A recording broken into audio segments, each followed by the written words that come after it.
कहानी दरअसल खौफ और रोमांस का एक ऐसा इम्तिजाज है जो कारी को इब्तिदा से आखिर तक अपने सहर में जकड़े रखती है। आइए इसे मज़ीद दिलचस्प बनाते हैं। ये कहानी है मिशाम छट्टा नामी एक नौजवान ताजिर की, जो कार्तिक के महीने की उस सर्द और तूफ़ानी रात में कभी न भूल पाने वाले वाक़ये का शिकार हो जाता है। रात के ठीक 2 बज रहे थे। आसमान पर काले बादल इस तरह छाए हुए थे जैसे किसी देव हेकल अफरीत ने पूरे आसमान को अपनी गिरफ्त में ले लिया हो। उस रात जाड़े की वो पहली बारिश थी जिसने मुझे उस खौफनाक जंगल के बीचों बीच जा फंसाया। मैं उस रात शहर से अपने कारोबारी सिलसिले में सौदा तय करके बैलगाड़ी पर अपने गांव वापस लौट रहा था, लेकिन मुझे शहर से निकलते निकलते देर हो गई। बारिश ने रात को मज़ीद ठंडा कर दिया था। अरे राम, ये कैसी मुसीबत है। कार्तिक का महीना अभी शुरू भी नहीं हुआ और ऐसी कड़कड़ाती सर्दी और ये तूफ़ानी बारिश। ऊपर से ये जंगल तो और भी डरावना लग रहा है। इस वीरान जंगल में मैं अकेला हूँ, ये सोचकर तो मेरा कलेजा मुँह को आ रहा है। ऐ खुदा, मेरे साथ रहना। ऐसा सोचते हुए मैं आगे बढ़ रहा था। बैलगाड़ी का पहिया कीचड़ में धंसता जा रहा था और बैल बेचैनी से हाँप रहे थे। बिजली जब कड़कती तो पल भर के लिए पूरा जंगल किसी भूतली तस्वीर की तरह रोशन हो जाता और फिर अंधेरा मज़ीद गहरा हो जाता। जंगल में हवा की सरसराहट नहीं थी, बस एक सन्नाटा चीरता हुआ तूफान का खौफनाक शोर था। ऐसा लग रहा है जैसे सर्दी मेरी हड्डियों को छेद रही हो। क्या करूं? ऐसी सर्दी में कब तक चलता रहूंगा? अभी तो गांव दूर है। बैल भी सर्दी और बारिश से परेशान हो रहे हैं। कहीं उन्हें सर्दी लग गई तो बीमार न हो जाए। कोई आसरा ढूंढना पड़ेगा। तभी मुझे दूर दरख्तों के बीच एक हल्की रोशनी दिखाई दी।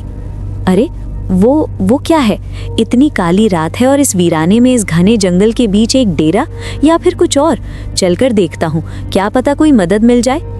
चुनांचे हिम्मत जुटाकर मैंने गाड़ी उस तरफ मोड़ ली। शायद मेरी किस्मत ही मुझे बुला रही थी। जैसे जैसे मैं करीब पहुंचा, एक पुरानी झोपड़ी दिखाई दी।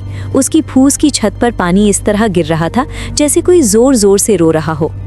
अजीब बात है, इस सुनसान और घने जंगल के बीच ये झोपड़ी, यहाँ कौन रहता होगा? कुछ अजीब बात है। पता नहीं क्यों ऐसा लग रहा है जैसे ये जगह मुझे अपनी तरफ खींच रही है। खैर, आवाज़ लगाकर देखता हूँ, शायद अंदर कोई हो। कोई है? जी, कोई है यहाँ पर? मुझे कुछ मदद चाहिए। लेकिन कोई आवाज़ नहीं आई। मैंने फिर आवाज़ लगाई, कोई है यहाँ पर? मैं तूफान में फंस गया हूँ, थोड़ी सी मदद चाहिए। लेकिन कोई जवाब नहीं आया। अचानक एक धीमी सी मीठी सी हंसी सुनाई दी और फिर बिना किसी के छिड़े दरवाज़ा खुद ब खुद चरमरा कर खुल गया। मेरे दिल में एक सहम सी दौड़ गई। दरवाजे पर खड़ी थी एक इंतहाई खूबसूरत और पुरकशिश नौजवान औरत। उसके काले लंबे बाल और आंखें ऐसी थीं जैसे नशीली, मदहोश कर देने वाली। कौन हो तुम राहगीर? इस तूफानी रात में मेरी झोपड़ी का दरवाज़ा क्यों खटखटा रहे हो? जी, मैं मिशाम हूँ, पास ही के गांव में रहता हूँ। बारिश और सर्दी ने मुझे घेर लिया है। शहर से लौटते वक्त देर हो गई और अचानक बारिश शुरू हो गई। क्या रात गुजारने के लिए थोड़ी सी जगह और सर्दी भगाने के लिए थोड़ी सी आग मिल सकती है? मेरी बात सुनकर वो नौजवान औरत थोड़ी मुस्कुराई। उसकी मुस्कुराहट के पीछे जैसे कोई राज छुपा था। वो मुझसे बोली, ठीक है, मुझे कोई एतराज़ नहीं है, अंदर आ जाओ। बाहर की सर्दी तुम्हें मार डालेगी। हाँ, पर याद रहे, मैं यहाँ अकेली रहती हूँ। उसकी बात पर मैं थोड़ा हिचकिचाया, लेकिन दूसरा कोई रास्ता नहीं था। चुनांचे चुप चुप उसके साथ अंदर चला गया। झोपड़ी के बाहर जमा देने वाली सर्दी थी, लेकिन अंदर का माहौल बहुत गर्म था और एक अजीब सी मदहोश कर देने वाली खुशबू फैली हुई थी। उसने मुझे बैठने के लिए कहा। तुम्हारा बहुत बहुत शुक्रिया। तुम ना होती तो पता नहीं मेरा आज क्या होता। लेकिन एक बात समझ में नहीं आई, ये जंगल इतना खौफनाक है, दूर दूर तक कोई बस्ती नहीं, बिल्कुल सुनसान। फिर तुम यहाँ अकेली झोपड़ी बनाकर क्यों रहती हो? तुम बड़े मुतजस्सिस लग रहे हो। मेरा मतलब है, मेरे बारे में जानना चाहते हो? ठीक है, अब बताती हूँ। मैं एक यतीम लड़की हूँ, मेरे माँ बाप नहीं हैं। मैं यहाँ अकेली रहती हूँ। ये पूरा जंगल मेरा घर है। वो अपनी कहानी बताती जा रही थी और मैं उसकी तरफ एकटक बस देखे जा रहा था। मेरी आंखें उसके चेहरे से हट ही नहीं रही थी। अचानक जोर से बिजली कड़की और मेरा ध्यान उसके चेहरे से हटा। मैंने उससे बड़ी तजस्सुस से पूछा, चांदनी, तुम इतनी खूबसूरत हो, फिर भी इस वीरान जंगल में तुम गाँव क्यों नहीं चली जाती? नहीं, मैं वहाँ नहीं जाऊँगी। पर क्यों नहीं जा सकती? मैं इतनी खूबसूरत हूँ, इसी वजह से मेरी खूबसूरती मेरे लिए लानत है। मैं कुछ समझा नहीं।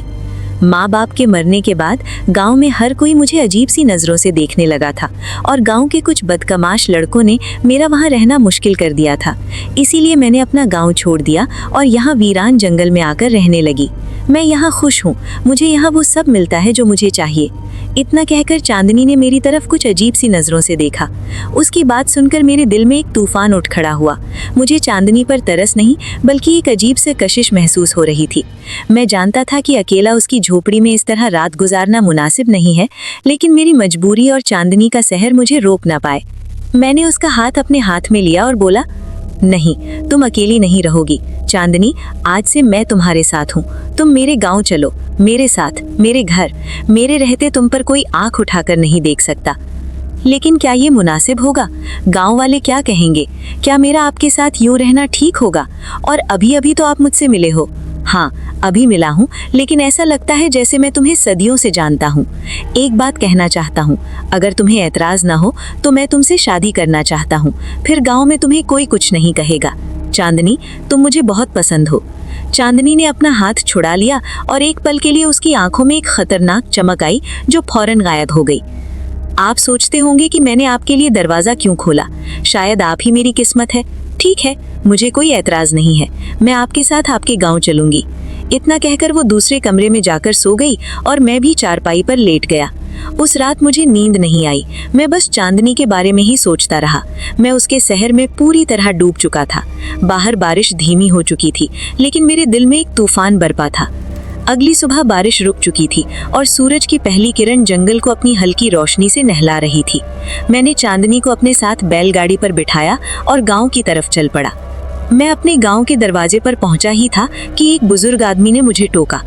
अरे मिशाम, ये लड़की कौन है? कहाँ से ला रहा है ऐसे? काका, ये चांदनी है। ये मेरी होने वाली दुल्हन है। ये मुझे जंगल में मिली थी। क्या? ए भगवान मिशाम, तू पागल हो गया है क्या? इसे जहाँ से लाया है वहीं छोड़ दे, समझा? ये ठीक नहीं है। ये खतरनाक साबित हो सकता है। काका, आप ये कैसी बातें कर रहे हैं? क्या खतरनाक हो सकता है? मिशाम बेटा, तुझे कुछ पता नहीं है। तू पिछले 10 दिनों से कारोबार के सिलसिले में शहर गया था। तेरे पीछे इस गांव में एक अनहोनी हुई है। इससे ज्यादा इस वक्त मैं और कुछ नहीं बता सकता। तो मेरी बात मान, जैसा मैं कहता हूँ वैसा कर। इस लड़की को वहीं छोड़ दे जहाँ से लाया है। वहीं उसकी असली जगह है, नहीं तो अनर्थ हो जाएगा। अनर्थ, पूरा गाँव बर्बाद हो जाएगा। हाँ, मेरा इशारा समझ। और उतना कहकर काका वहां से तेजी से निकल गए और मैं बस सकते में उन्हें जाता हुआ देख रहा था। उनकी बातें मेरे कानों में गूंज रही थीं। तभी चांदनी बोली, मिशाम, आप मुझे मेरी इसी झोपड़ी में छोड़ आए ना। मैं इस जंगल में ठीक हूँ। तुम्हारे गांव के लोग मुझे नहीं अपनाएंगे। एक यतीम अकेली लड़की का इस दुनिया में कोई नहीं होता। नहीं, बिल्कुल नहीं। तुम मेरे साथ ही रहोगी। मुझे किसी की परवाह नहीं। मैं किसी से नहीं डरता। तुम चलो मेरे साथ। काका की बात सुनकर चांदनी के चेहरे पर कोई तासुर नहीं आया। वो बिल्कुल पुरसुकून थी, लेकिन उनकी बातें मेरे कानों में तीर की तरह चुभ रही थी। न जाने क्यों मुझे काका पर बहुत गुस्सा आ रहा था। मैंने बैलगाड़ी आगे बढ़ा दी और अपने घर के बाहर पहुंच गया।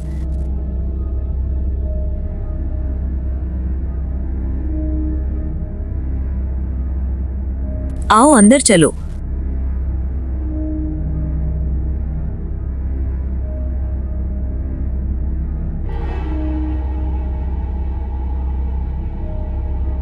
अरे मिशाम, तू आ गया? इतने दिन कहाँ था? वो मैं कारोबार के सिलसिले में शहर गया था। ओ अच्छा, एक बात बता, वो खूबसूरत लड़की कौन है जो अभी तेरे घर के अंदर गई? कौन वो? वो तेरी भाभी है। भाभी, मैं उससे शादी करने वाला हूँ। वो मुझे पास वाले जंगल में मिली। मिशाम, मुझे वो कुछ ठीक नहीं लगी। ये कुछ अजीब है। तू एक अनजान लड़की को यूं घर ले आया। तुझे पता है आजकल गांव में एक चर्चा चल रही है। डर का माहौल पूरे गांव में छाया हुआ है। हाँ, काका भी कुछ ऐसा ही कह रहे थे। आखिर बात क्या है?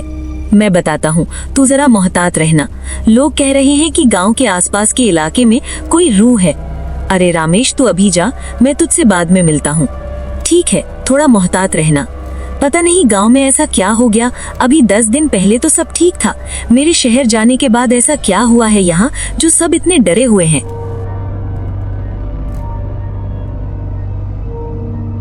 क्या हुआ? वो लड़का कुछ कह रहा था क्या? हाँ, कुछ कहना तो चाहता था, लेकिन पता नहीं उसकी बात पूरी नहीं हुई थी। किसी खतरे के बारे में बता रहा था। खैर, जो भी हो, तुम परेशान ना हो, तुम यहाँ आराम से रह सकती हो। मैं पंडित जी से मिलकर जल्द ही शादी की तारीख निकलवा लेता हूँ।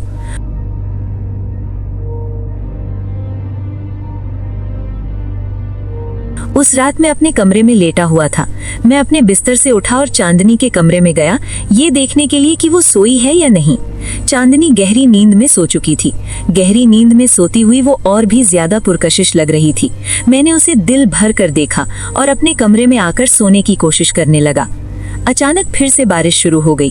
वो रात और ज्यादा ठंडी होती जा रही थी।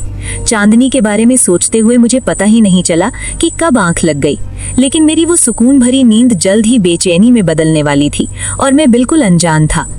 अचानक किसी की पायल की आवाज से मेरी नींद टूट गई। मैं बिस्तर से उठा और बाहर की तरफ गया, ये देखने के लिए कि पायल की आवाज कहाँ से आ रही है। जब मैं बाहर गया तो मुझे चांदनी कहीं से आती हुई दिखाई दी। चांदनी, तुम इतनी तेज बारिश में कहाँ से आ रही हो? तुम तो सो रही थी ना? वो मुझे नींद नहीं आ रही थी। बारिश की आवाज से मेरी आंख खुल गई तो मैं बस बाहर आ गई। लेकिन तुम तो पूरी भीग चुकी हो, बारिश में क्यों गई? चलो अंदर आ जाओ, तुम्हें सर्दी लग जाएगी। अगले दिन सुबह होते ही गांव में शोर मच गया। तमाम लोग तालाब की तरफ भाग रहे थे। अरे रामेश, ये क्या हो रहा है? सब जल्दी में कहाँ जा रहे हैं? मिशाम, वो तालाब के किनारे किसी की लाश पड़ी है, सब वहीं जा रहे हैं। आजा, तू भी चल।